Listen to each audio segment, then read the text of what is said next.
Susie and Andy are mates. Susie's here with us, part of the farming community. Susie's property is 80 kilometres southwest of Dubbo, Narromine, home to Melinda Gainsford, the great Australian female Olympic sprinter, and the great Glenn McGrath.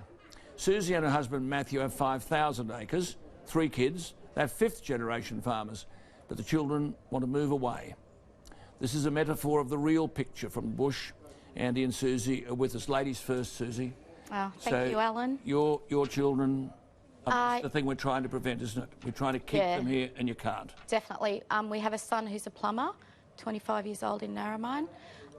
We have always encouraged our children to get something other than, behind them other than farming, just for this exact reason. And you say that Christmas is the worst time, isn't it? Because absolutely terrible. Battling to feed the kids. And absolutely terrible. And it is going to be dire. Scott Morrison is not listening. There is no money on the table. They've just released $3,000 through the Salvation Army and through St Vincent's de Paul. People who have just applied have just been told it's at least a 2 to 3 week wait to get that money. You said to me $3,000. Yeah, I know. You said to me the reputation of the Liberal National Party in the bush has been permanently trashed. Absolutely. Disgusting. We have always voted for them. Andy, good to see you. Yep. That's tough stuff, isn't it? I mean, you say that what everyone is saying, this should be declared a national disaster. Exactly right. And just one thing I'd like to say, that video is not all about us. No. It's about getting the story out to the wider community.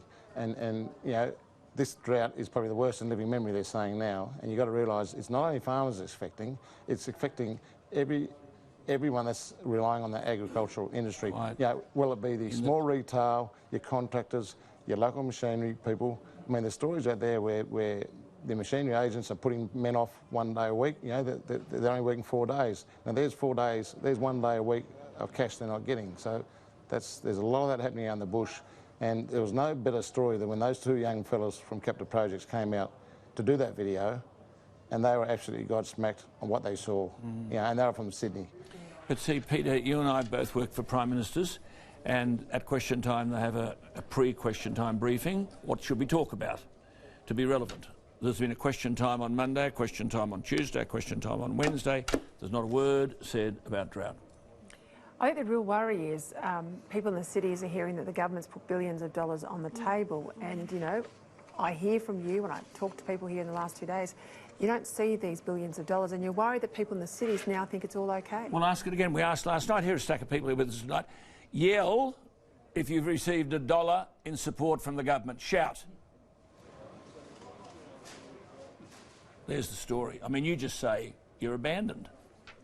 Well, we are abandoned, sort of, but I mean, there's so many natural disasters at the moment. You've got the poor people on the east coast, the bushfires. Don't forget the floods up in northern Queensland earlier in the year. The people have fed their livestock for 7 years and they got wiped out overnight with a rain event. I mean, it just seems but just on that one, let me just jump in there. They call that a national emergency. They put in place a Northern Australia Agricultural Task Force.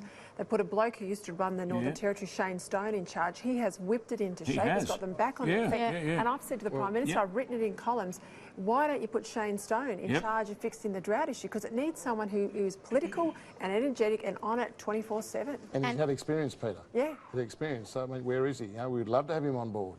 And if it's declared a natural disaster, that means there'll be emergency funding. Right. And guess what? Parliament's closing for Christmas. Yeah. So what about everyone here for Christmas? I know. Like, what is going to happen? Just before we go, Andy, you thought you'd chuck your hat in the ring because they had this Federal Regional Investment Corporation. Go on. So you had to go? We had to go. I think it took us 14 months to get that application through. 14 months. 14 months. It was a lot of paperwork, and it probably deters a lot of people applying for it at the start. I mean, it's not the only thing that people are going to apply for that are deterred from filling out.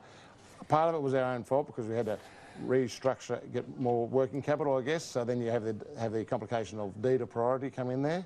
But still, 14 months. At one stage, one institution and the other institution were saying each other had the papers, and each one had denied it. And it just took so long, and we only got that through 2 weeks ago. So, well, hang in, because we're going to win it. Susie, you make sure you hang in. We aren't going away, I know. and there'll be a bit of clout.